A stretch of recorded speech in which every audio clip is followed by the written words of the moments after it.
ಎಲ್ಲರಿಗೂ ಕೂಡ ದೀಪಾವಳಿ ಹಬ್ಬದ ಶುಭಕಾಮನೆಗಳು. ಈಗಾಗಲೇ ನಾವು 3 ದಿನ ಹಬ್ಬವನ್ನ ಆಚರಣೆ ಮಾಡಿದ್ದೇವೆ. ಈ ಹಬ್ಬ ಮಾತ್ರ 3 ದಿನಗಳ ಕಾಲ ತಗೊಳ್ಳುತ್ತೆ. ಇದು ಒಂದೇ ಘಟನೆಯ ಹಬ್ಬ ಅಲ್ಲ, 3 ವಿಭಿನ್ನ ಘಟನೆಗಳನ್ನ ಒಟ್ಟಾಗಿ ಸೇರಿಸಿ ಮಾಡುವಂತಹ ಹಬ್ಬ.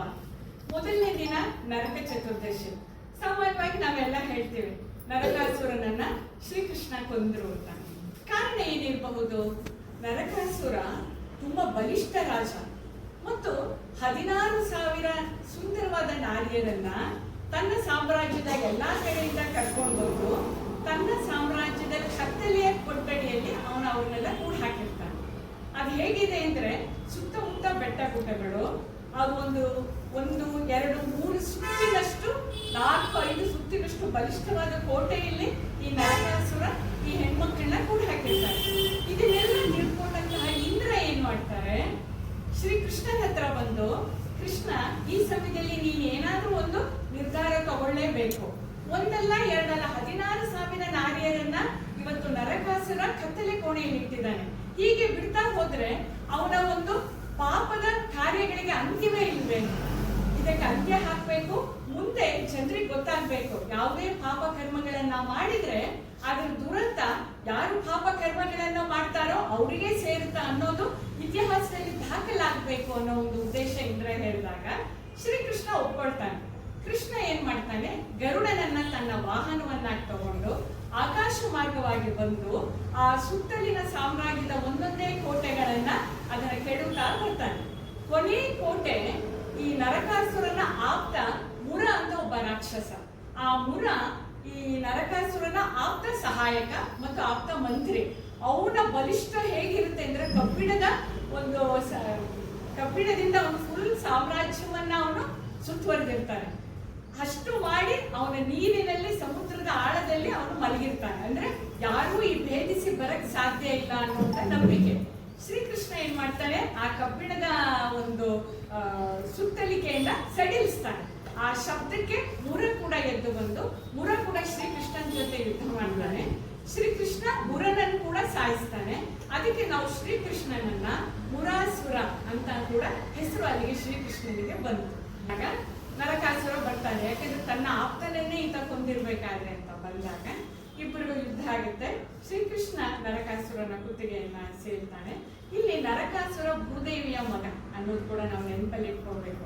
ಯಾಕಂದ್ರೆ ಇವನ್ನೆಲ್ಲ ನೋಡಿದಾಗ ಇಲ್ಲಿ ಏನಾಗುತ್ತೆ, ಯಾವಾಗ ನರಕಾಸುರನ ವಧೆ ಆಗುತ್ತೋ ಶ್ರೀಕೃಷ್ಣ 16,000 ನಾರಿಯರನ್ನ ಮುಕ್ತಗೊಳಿಸ್ತಾನೆ. ಕತ್ತಲೆ ಕೋಣೆಯಿಂದ ಅವರು ಬೆಳಕಿಗೆ ಬಂದಾಗ ಅವರ ಸಂತೋಷಕ್ಕೆ ಪಾರವೇ ಇಲ್ಲದಂತಾಗುತ್ತೆ. ಅವ್ರು ಯಾರು ಕೂಡ ತಮ್ಮ ಮನೆಗಳಿಗೆ ಹೋಗ್ಲಿಕ್ಕೆ ಸಿದ್ಧ ಇರಲ್ಲ. ಅವರೆಲ್ಲ ಏನಂತಾರೆ, ನೀವು ನನ್ನನ್ನ ಕತ್ತಲೆ ಕೋಣೆಯಿಂದ ಬಿಡಿಸಿದೀರಾ, ನಿಮ್ಮ ಒಂದು ಭಕ್ತಿ, ನಿಮ್ಮ ಹಾಡು, ನಾವೆಲ್ಲ ನಿಮ್ಮ ಸೇವಕಿಯರು ಅನ್ನೋ ಒಂದು ಅಭಿಪ್ರಾಯ ಮಾಡೋದಕ್ಕೇನೆ ಇವತ್ತು ಶ್ರೀಕೃಷ್ಣನ 16,000 ನಾರಿಯರ ಶ್ರೀಕೃಷ್ಣ ಅನ್ನೋ ಒಂದು ಹೆಸರು ಕೂಡ ಬಂತು. ಇಲ್ಲಿ ಏನ್ ಸೂಕ್ತ ಆಯ್ತು ಅಂದ್ರೆ, ಒಂದು ಪಾಪದ ಅಂತ್ಯ ಆಗ್ಬೇಕು. ಪಾಪ ಯಾರು ಮಾಡಿರ್ತಾರೋ ಅವರೇ ಪಾಪದ ಹೊರೆಯನ್ನ ತಗೊಳ್ತಾರೆ. ಇನ್ನೊಂದು ದೀಪವನ್ನ ಹಚ್ಚಿ ಕತ್ತಲೆಯಿಂದ ಬೆಳಕಿಗೆ ಬರುವ ದೀಪಾವಳಿ, ಈ ದೀಪಾವಳಿ ಅಂತ ಇದೆ. ಇನ್ನು ನರಕಾಸುರನಿಂದ ಆರಂಭಗೊಂಡಂತಹ ದೀಪಾವಳಿ ಬಲೀಂದ್ರ ಪೂಜೆ, ಬಲಿ ಪಾಡ್ಯಮಿಗೆ ಅದು ಅಂತ್ಯ ಆಗುತ್ತೆ.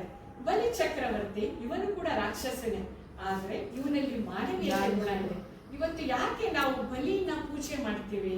ಬಲಿಯನ್ನ ಸಂಹರಿಸಿದಂತಹ ವಾಮನನ್ನ ನಾವು ಪೂಜಿಸಲ್ಲ, ಆದ್ರೆ ಇಲ್ಲಿ ನರಕಾಸುರನನ್ನು ವಧೆ ಮಾಡಿದ ಶ್ರೀಕೃಷ್ಣನನ್ನ ನಾವು ಪೂಜಿಸ್ತೀವಿ. ಯಾಕಂದ್ರೆ ಬಲೀಂದ್ರನಲ್ಲಿ ಇರುವಂತಹ ಒಂದು ಮಾನವೀಯತೆ, ಸತ್ಯ, ಧರ್ಮ ಇವು ಉಳಿಬೇಕು. ಕಾಲ ಶತಮಾನಗಳಿಗೆ ಹೋದ್ರೂ ಕೂಡ ಜನರಲ್ಲಿ ಅರಿವಾಗಬೇಕು ಯಾವುದು ಸತ್ಯ ಇದ್ದು, ಯಾವುದು ಧರ್ಮವನ್ನ ಪಾಲಿಸಬೇಕು, ಸತ್ಯವನ್ನು ಪಾಲಿಸಬೇಕು. ಅಂತವಕ್ಕೆ ಸತ್ಯ ಧರ್ಮಕ್ಕೆ ಅಂತ್ಯ ಇಲ್ಲ. ಸತ್ಯ ಧರ್ಮ ಬೆಳಗ್ಬೇಕು, ಪಾಪ ಕರ್ಮಗಳು ಎಲ್ಲ ನಶಿಸಿ ಹೋಗ್ಬೇಕು. ಇವು ಎಲ್ಲರ ಸಂಕೇತಗಳು ದೀಪವನ್ನು ಹಚ್ಚುವುದರ ಮೂಲಕ ದೀಪಾವಳಿ ಹಬ್ಬದ ಆಚರಣೆ. ಇವೆರಡರ ಮಧ್ಯದಲ್ಲಿ ಒಂದು ದಿನ ಬರುತ್ತೆ, ಅಮಾವಾಸ್ಯೆ ದಿನ. ಅಮಾವಾಸ್ಯೆ ದಿನ ಲಕ್ಷ್ಮೀ ಪೂಜೆಯನ್ನು ಕೂಡ ಮಾಡ್ತಾರೆ. ಮತ್ತು ನಮ್ಮಲ್ಲಿ ಗತಿಸಿ ಹೋದಂತ ಹಿರಿಯರನ್ನ ಫೋಟೋಗಳು ಇಟ್ಟುಕೊಂಡು, ಮುತ್ತೈದೆಯರಿದ್ರೆ ಕಳಸ ಇಟ್ಕೊಂಡು, ಹೀಗೆ ಗತಿಸಿದಂತ ನಮ್ಮ ಹಿರಿಯರೆಲ್ಲರನ್ನ ನೆನೆಸ್ಕೊಂಡು, ಅವರ ಜೀವನ ಶೈಲಿಯನ್ನ ನೆನೆಸ್ಕೊಂಡು, ಅವರ ತಪ್ಪುಗಳನ್ನ ನಾವು ಒಪ್ಕೊಂಡು ಒಳ್ಳೆಯ ಮಾರ್ಗದಲ್ಲಿ ಹೋಗ್ತೀವಿ ಅನ್ನೋ ಸಂಕೇತ ಇವೆರಡರ ಮಧ್ಯದಲ್ಲಿ ಬರುತ್ತೆ. ಈಗ ಬಲಿ ಚಕ್ರವರ್ತಿ, ಬಲಿ ಇಂತಹ ದಾನಶೂರ, ಇಂತಹ ಸತ್ಯವಂತ. ಏನ್ ತಪ್ಪು ಮಾಡಿದ ಬಲಿ ಚಕ್ರವರ್ತಿ ಅವನು ಇಂದ್ರನ ಸ್ಥಾನವನ್ನ ಹೋಗಿ ಸೇರ್ಕೋಬೇಕಾಗಿತ್ತು. ಅಂದ್ರೆ ನಮ್ಮ ಸ್ಥಾನಮಾನಕ್ಕೆ ನಾವು ಬರ್ಬೇಕಾದ್ರೆ ಸ್ವಲ್ಪ ಕಾಲಾವಕಾಶ ನಾವು ಕಾಯ್ಬೇಕು. ಇಲ್ಲಿ ಬಲಿ ಚಕ್ರವರ್ತಿ ನಾನು ಬೇಗನೆ ಇಂದ್ರನಾಗ್ಬೇಕು. ಇಂದ್ರ ಅನ್ನೋದು ಒಂದು ಹುದ್ದೆಯ ಸಂಕೇತ. ಅಂದ್ರೆ 14 ಲೋಕಗಳನ್ನ ಗೆದ್ದು ಅದಕ್ಕೆ ತಾನೇ ಒಡೆಯನಾಗ್ಬೇಕು ಅನ್ನೋದು ಬಲಿ ಚಕ್ರವರ್ತಿಯ ಒಂದು ಹೆಬ್ಬಯಕೆ.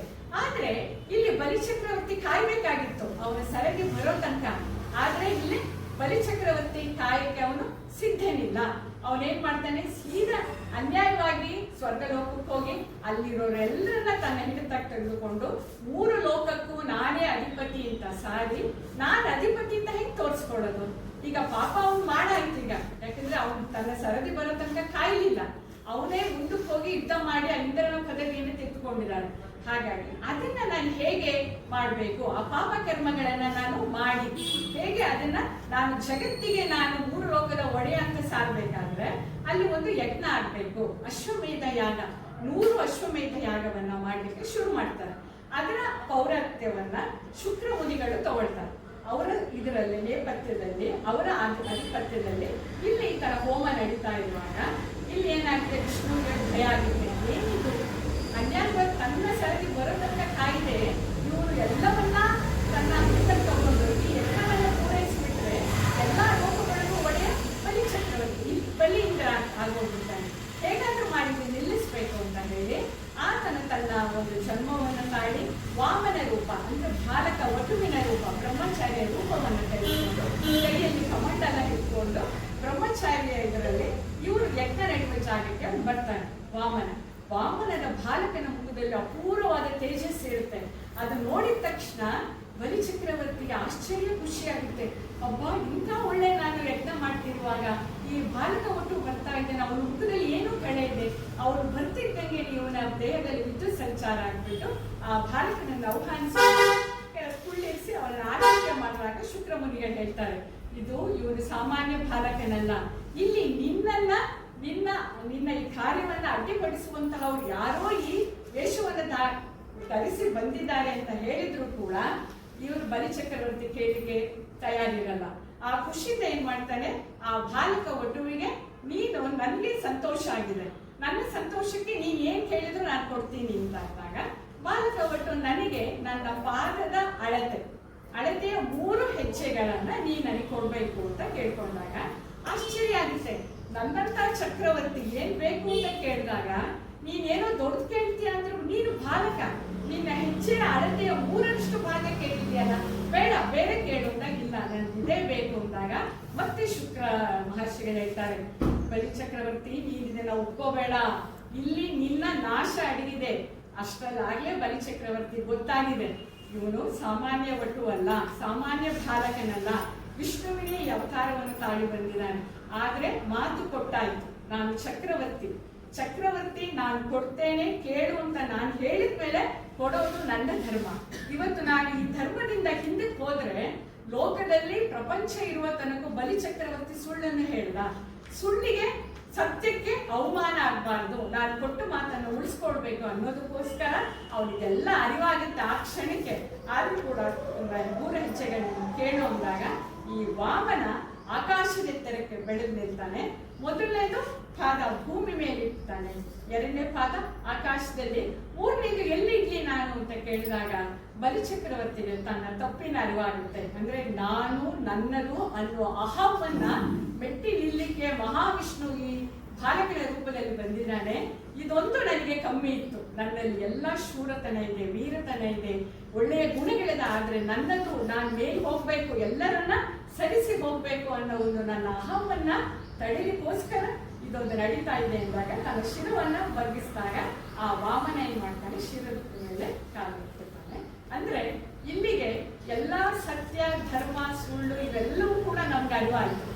ಜಗತ್ತು ವೈಜ್ಞಾನಿಕವಾಗಿ ಎಷ್ಟೇ ಮುಂದುವರಿಲಿ ನಮ್ಮ ಮನಸ್ಸಿನಲ್ಲಿ ಇವತ್ತಿಗೂ ಕೂಡ ಸುಳ್ಳು ಹೇಳುವಾಗ ಒಂದು ಭಯ, ಪಾಪಕರ್ಮ ಮಾಡುವಾಗ ಒಂದು ಆತಂಕ, ಭಯ ಯಾಕೆ ಇವತ್ತು ನಮ್ಮ ಮನಸ್ಸಲ್ಲೂ ಇದೆ ಅಂದ್ರೆ ಬಹುಶಃ ನಾವೆಲ್ಲರೂ ಕೂಡ ಇಂಥ ಪುಣ್ಯ ಭೂಮಿಯಲ್ಲಿ ಜನಿಸಿದ್ದೇವೆ. ಅದನ್ನು ಮೀರಿ ಬೆಳೆದಾಗ ಅಲ್ಲಿಗೆ ನಮಗೆ ನೋವಾದಾಗ ನಮ್ಮ ಮನಸ್ಸಿಗೆ ಅರಿವಾಗುತ್ತೆ, ನಾನು ಇದು ಮಾಡಬಾರ್ದಾಗಿತ್ತು ಅದಕ್ಕೆ ಅನ್ನೋದು ಕೂಡ ಎಷ್ಟೋ ಸಲ ನಮ್ಮ ಮನಸ್ಸಿಗೆ ಅರಿವಾಗಿ ನಾವು ಅದನ್ನ ಇನ್ನೊಮ್ಮೆ ಮಾಡಬಾರ್ದು ಅನ್ನೋ ಅರಿವು ಕೂಡ ಮೂಡುತ್ತೆ. ನಂತರ ಇಲ್ಲಿ ಬಲಿಚಕ್ರವರ್ತಿ ಒಪ್ಕೊಳ್ತಾನೆ.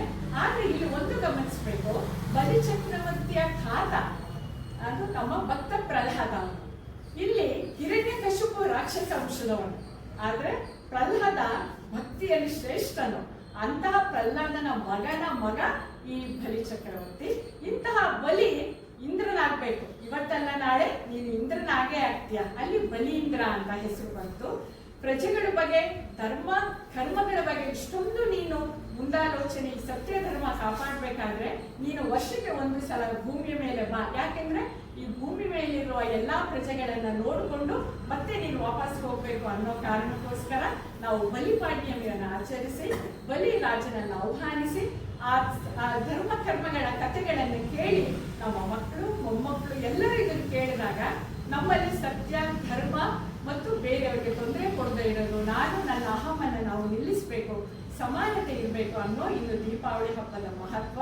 ದೀಪ ಹಚ್ಚೋದ್ರ ಮುಖಾಂತರ ನಾವೆಲ್ಲರೂ ಕೂಡ ನಾವೆಲ್ಲರೂ ಸಮಾನತೆ, ವಿಭಿನ್ನ, ಈಗ ಹೂಗಳಿಟ್ಟಿದ್ದೇವೆ, ಬೇರೆ ಬೇರೆ ತರ ಹೂಗಳಾದರೂ ಕೂಡ ಒಟ್ಟಿಗೆ ಇಟ್ಟಾಗ ಅದಕ್ಕೊಂದು ಕಳೆ ಬರುತ್ತೆ. ಹಾಗಾಗಿ ನಾವೆಲ್ಲರೂ ಬೇರೆ ಬೇರೆ ಧರ್ಮ, ಬೇರೆ ಬೇರೆ ವಯೋಮಾನದವರು, ಬೇರೆ ಬೇರೆ ಯೋಚನೆಯವರು, ನಮ್ಮ ಜೀವನ ಶೈಲಿ ಬೇರೆ ಬೇರೆ, ಆದ್ರೆ ನಾವೆಲ್ಲರೂ ಒಟ್ಟಾಗಿ ಕೂತಾಗ ನಾವೆಲ್ಲರೂ ಒಂದೇ. ಹಬ್ಬ ಅಂದ್ರೆ ಇದೇನೆ, ನಾವೆಲ್ಲರೂ ಒಂದೇ, ನಾವೆಲ್ಲರೂ ಒಗ್ಗಟ್ಟಾಗಬೇಕು. ಇದೊಂಥರ ಸಕಾರಾತ್ಮಕ ಯೋಚನೆ, ಪಾಸಿಟಿವ್ ಎನರ್ಜಿ ನಮ್ಮಲ್ಲಿ ಬರಬೇಕು ಅನ್ನೋ ನಮ್ಮ ಹಿಂದೂ ಧರ್ಮದ ಹಬ್ಬಗಳಲ್ಲಿ ಒಂದಾದ ದೀಪಾವಳಿ. ಇದ್ರ ಬಗ್ಗೆ ನನಗೆ ಮಾತನಾಡೋದಕ್ಕೆ ಮತ್ತು ಎಲ್ಲರೂ ತಾಳ್ಮೆಯಿಂದ ಕೇಳೋದಕ್ಕೆ ನನ್ನ ಪ್ರೀತಿಯ ಕೃತಜ್ಞತೆಗಳನ್ನು ಸಲ್ಲಿಸ್ತಾ ನನ್ನ ಮಾತನ್ನು ಮುಗಿಸಿದ್ದೇನೆ. ನಮಸ್ಕಾರ.